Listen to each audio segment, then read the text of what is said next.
వరుసగా జరుగుతున్న ఈ పరిణామాలు ఏవైతే ఉన్నాయో నిజంగా కూడా చాలా ఆందోళనకరంగా, చాలా బాధాకరంగా తెలంగాణ ప్రతిష్టను దెబ్బతీసే స్థాయిలో ఉన్నాయి. ముఖ్యమంత్రి మంత్రుల మధ్యన పంపకాల విషయంలో వచ్చిన పంచాయతీలు ఇవాళ రాష్ట్ర పరువుని, రాష్ట్ర ప్రతిష్టని నడి బజార్లో నించోబెట్టి తెలంగాణ అంటే ఇదా అనే స్థాయిలో మన పరువు పోయే విధంగా వీళ్ళ వ్యవహారాలు ఉన్నాయి. మంత్రుల మధ్యలోనేమో కమిషన్ల కోసం కొట్లాటలు, ముఖ్యమంత్రి గారు ఆయన కుటుంబ సభ్యులు చేస్తున్న అరాచకాల గురించి మంత్రుల కుటుంబ సభ్యులు గొంతు విప్పి బాహాటంగా మీడియాకే చెప్తా ఉన్నారు. మరొక వైపు పారిశ్రామికవేత్తల తలకి తుపాకీ పెట్టి బెదిరింపులు, దౌర్జన్యాలు, గూండాగిరి, రౌడీయిజం, ఇక ఇవన్నీ చాలినట్టు ఇవాళ కొత్తది ఇంకోటి. చివరికి తమ మాట వింటలేరని చెప్పి ఐఏఎస్ అధికారులను కూడా బలి పశువులు చేసే స్థాయికి ఇవాళ రాష్ట్ర ప్రభుత్వ వ్యవహారం ఉన్నది. శామ్ రిజ్వీ, సయ్యద్ అలీ ముర్తుజా రిజ్వీ గారు, ఆయన ఒక సిన్సియర్ అధికారి, ఏ ప్రభుత్వంలో పనిచేసినా చక్కగా పనిచేసిన అధికారి. ఇంకా నాకు తెలిసి దాదాపు 10 ఏళ్ల సర్వీస్ ఉంది ఆయనకి. అడిషనల్ సెక్రటరీగా మొన్ననే అయినారు. అంతా బాగుంటే ఈ దౌర్జన్యాలు, దుర్మార్గులు ఇట్లాంటి వాళ్ళు లేకపోతే ప్రభుత్వాన్ని నడిపే వాళ్ళకి సోయి ఉంటే బహుశా క్యాబినెట్ సెక్రటరీ స్థాయిలో, అంటే భారతదేశంలోనే అత్యున్నత స్థాయి ఒక ఐఏఎస్ అధికారికి క్యాబినెట్ సెక్రటరీ, ఆ స్థాయికి పోయే అవకాశం ఉన్న అధికారి సయ్యద్ అలీ ముర్తుజా రిజ్వీ. అట్లాంటి రిజ్వీ గారు ఒక నిజాయితీపరుడైన అధికారిగా ఆయనకు పేరుంది. అట్లాంటి రిజ్వీ గారు కూడా ఈరోజు దాదాపు 10 ఏళ్ల సర్వీస్ ఉండగానే వాలంటరీ రిటైర్మెంట్ తీసుకునే స్థాయికి వచ్చింది. దౌర్జన్యాలు, దుర్మార్గాలు, అరాచకాలు అంటే ఎంత దరిద్రంగా ఈ ప్రభుత్వం నడుస్తున్నదో, ఎంత నికృష్టంగా ఈ ప్రభుత్వంలోని మంత్రులు, ముఖ్యమంత్రి యొక్క వైఖరి ఉందో దాన్ని బట్టే చెప్పొచ్చు.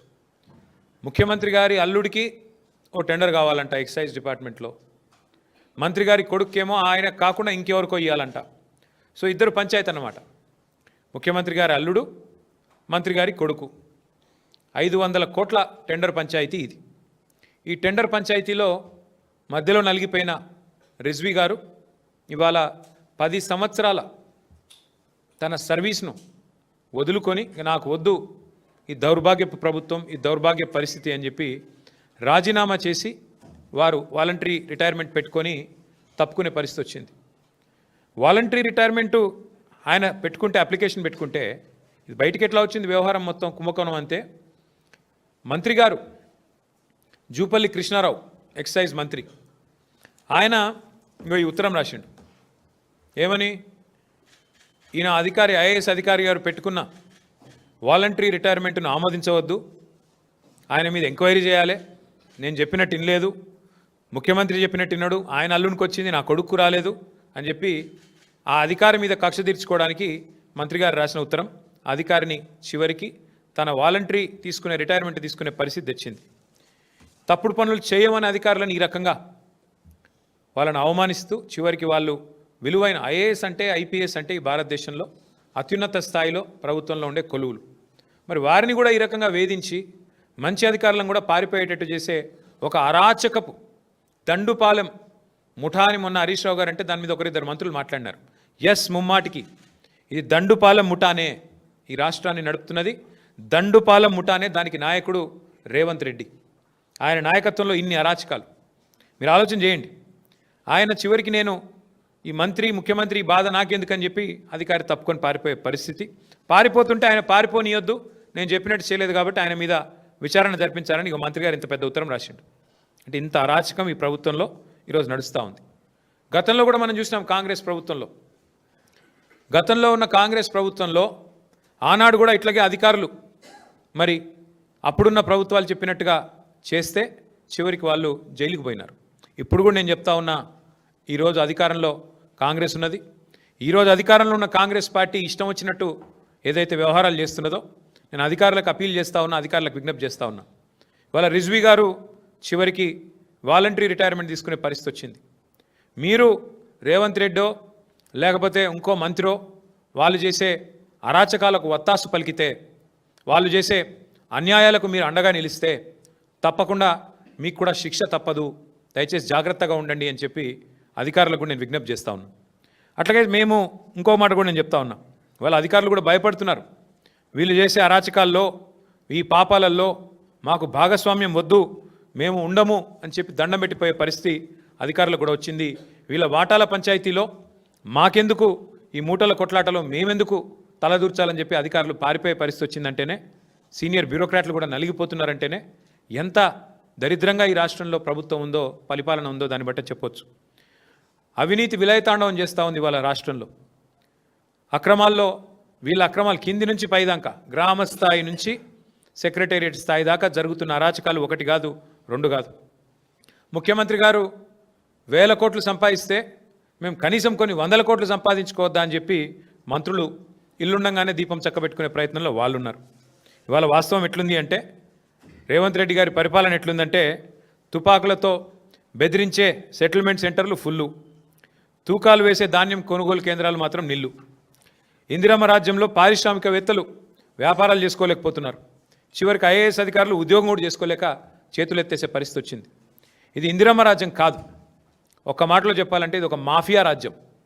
వీళ్ళు నడుపుతున్నది సర్కార్ కాదు, సర్కసు. ఇక్కడ నడుస్తున్నది ఒక మాఫియా రాజ్యం. 4 పాదాలతో అరాచకత్వం, అవినీతి విశృంఖలంగా విజృంభిస్తున్న పరిస్థితి ఇవాళ రాష్ట్రంలో ఉన్నది. ఎంత విచిత్రం అంటే, ఓపెన్గా చెప్తుంది మంత్రి గారి కుమార్తె, ఎవరో ఆషామాషి వ్యక్తి కాదు, మంత్రి గారి కుమార్తె స్వయంగా. మా ఇంటి మీదకి పోలీసు వాళ్ళని రేవంత్ రెడ్డి పంపిండు, మా ఇంట్లో ఉన్న మా ఓఎస్డీని అరెస్ట్ చేయడానికి ప్రయత్నం చేస్తున్నాడు, ఎట్లా చేస్తారు నేను చూస్తా అని చెప్పి వారు ఆనాడు ఓపెన్గా ఎట్లా అరెస్ట్ చేస్తారు నేను చూస్తానని చెప్పి మంత్రి గారి కుమార్తె హుంకరిస్తే, మంత్రి గారు ఆ ఓఎస్డీ గారిని కారులో పెట్టుకొని తుర్రుమంటే అక్కడ ముందున్న పోలీసు వాళ్ళు చేతులు కట్టుకొని రక్షణగా నిలబడే పరిస్థితి, దుస్థితి తప్ప ఇవాళ ఈ రాష్ట్రంలో ఎంత అరాచకంగా ఉందో పరిస్థితి దాన్ని బట్టి చెప్పొచ్చు. 2-3 రోజులు తిట్టుకున్నారు ఒకరినొకరు, తిట్టుకొని మళ్ళీ సిగ్గు లేకుండా వాళ్ళకి వీళ్ళు షాలు కప్పుకొని, వీళ్ళకి వాళ్ళ షాలు కప్పుకొని, చేతులు కలుపుకొని, ఇద్దరు కలిసి ఏదో మిఠాయిలు పంచుకొని, ఇద్దరు కలిసి ఏదో ఒలింపిక్స్లో పతాకం గెలిచినట్టు మళ్ళీ ఒకరికొకరు జబ్బలు ధరుచుకొని బాగుందని చక్కగా ఫోటోలు దిగి ఇంటికి పోయినారు. ఏం ఉద్ధరించారని ముఖ్యమంత్రి గారికి శాలువా కప్పి సన్మానం చేస్తున్నారు పిసిసి ప్రెసిడెంట్ గారు. కొండా సురేఖ గారిని తీసుకెళ్ళి చేతుల్లో చేతులు కలిపి మిఠాయిలు తినిపించి ఏం పొడిచారు మీ ఇద్దరు కలిసి? ఏ కారణం చేత ఇవాళ మీ సెటిల్మెంట్లకు దానికి అందమైన కలర్ పూసి అంతా సమస్యపోయింది, టీ కప్లో తుఫాన్ అని చెప్పి ఏం చేస్తున్నారు మీరు అసలు ఈ రాష్ట్రాన్ని? మీరు 4 సెట్టింగ్ చేసుకోవడానికి, సెటిల్మెంట్లు చేసుకోవడానికి అది ముఖ్యమంత్రి ఇల్లా లేకపోతే సెటిల్మెంట్లు అడ్డానా? నాకు అర్థం కాదా. జూబ్లీ హిల్స్ కొంప ఇదేదో ఇంటి పంచాయతా, కేవలం ఇంటోళ్ళ పంచాయతా, లేకపోతే కూర్చొని మాట్లాడుకొని శాలువాలు కప్పుకొని స్వీట్లు తినిపించుకోనికే? మేము అడిగేది ఒకటే ఈరోజు, ఇది మాఫియాను మించిన అరాచక పర్వం. ఈ అరాచక పర్వం ఇట్లా జరుగుతుంటే ఏం చేస్తున్నారండి పోలీసు వాళ్ళు? ఏం చేస్తున్నారు అసలు శివధర్ రెడ్డి గారు, ఆయన పోలీస్ బృందం? నేను అడుగుతున్నా, ఇవాళ ప్రభుత్వ పెద్దల వాటాల్లో తేడాలు వచ్చి రోడ్డెక్కి కొట్టుకునే పరిస్థితి వస్తే, పారిశ్రామికవేత్తల తలకి తుపాకీ పెట్టే పరిస్థితి వస్తే, చివరికి ఐఏఎస్ అధికారులు రాజీనామా చేసి పారిపోయే పరిస్థితి వస్తే ఏం చేస్తున్నది ఈ రాష్ట్రంలో పోలీస్ యంత్రాంగం నేను అడుగుతా ఉన్నా. కొట్లాడి తెచ్చుకున్న తెలంగాణను కొల్లగొట్టే ప్రయత్నం చేస్తుంటే, ఆ ప్రాసెస్లో కొట్లాటలు అవుతుంటే ఏమి ఇక్కడ లేవా? మిగతా వ్యవస్థలన్నీ చచ్చిపోయినాయా, చచ్చుబడ్డాయా? ఇంత దారుణంగా ఉంటుందా పరిస్థితి? నీకింత నాకెంత, ఇది తప్ప ఈ రాష్ట్రంలో ఇంకో చర్చ ఉందా ఈరోజు? ఇంత అరాచకమా? ఒక్కసారి ఆలోచన చేయండి మీరు. మంత్రి గారి కుమార్తె స్పష్టంగా చెప్తున్నది, కొండా సురేఖమ్మ గారి కుమార్తె, తుపాకీ రేవంత్ రెడ్డి ఇచ్చిండు, వచ్చింది రోహిన్ రెడ్డి, తుపాకీ పెట్టిండు, బెదిరించిండు, మావోడు కూడా అక్కడ ఉంటే ఉన్నాడేమో, మా ఓఎస్డీ కూడా ఉంటే ఉన్నాడేమో, కానీ తుపాకీ ఇచ్చింది రేవంత్ రెడ్డి, తుపాకీ పెట్టింది రోహిన్ రెడ్డి, బెదిరించిన మాట వాస్తవం. ఇది మంత్రి గారి కుమార్తె చెప్తున్నది. పోలీసు వాళ్ళు ఏం చెప్తున్నారు? లేదు బెదిరించింది వాస్తవమే, తుపాకీ వాస్తవమే, కానీ తుపాకీ ఇచ్చింది కొండా మురళి, బెదిరించింది సుమంతు అని వాళ్ళు కూడా చెప్తున్నారు. కానీ బెదిరించింది అయితే పక్కా కదా. పోలీసోడు చెప్పినా, మంత్రి గారి కుమార్తె చెప్పినా బెదిరించిన మాట వాస్తవం, పారిశ్రామికవేత్త తలకి తుపాకీ పెట్టిన మాట వాస్తవం, అట్లాగే ఇవాళ అవినీతి పర్వం జరుగుతున్న మాట వాస్తవం. మరి ఇప్పటివరకు పోలీసులు ఏం చేస్తున్నట్టు?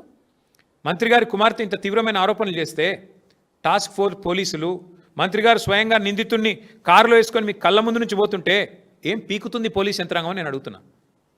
పెద్ద డైలాగులు కొట్టిండు కదా శివధర్ రెడ్డి రాగానే డీజీపీ, మాకు పింక్ బుక్ లేదు, రెడ్ బుక్ లేదు, కాకీ బుక్. ఎక్కడ పోయింది ఇప్పుడు నీ కాకీ బుక్? కాకెత్తుకపోయిందా? కాకీ బుక్ను కాకెత్తుకపోయిందా? ఎక్కడ పోయినాయి మీ పోలీస్ యొక్క దమ్ములు, మీ పోలీస్ యొక్క తెలివితేటలు, చాతుర్యాలు ఎక్కడ పోయినాయి? కాంగ్రెస్ కార్యకర్తల కంటే హీనంగా పనిచేస్తూ మా కార్యకర్తల మీద ఒక రీట్వీట్ పెడితేనేమో 20 రోజులు జైల్లో పెట్టిన పోలీసులు ఏం పీకుతున్నారు ఇప్పుడు నేను అడుగుతున్నా.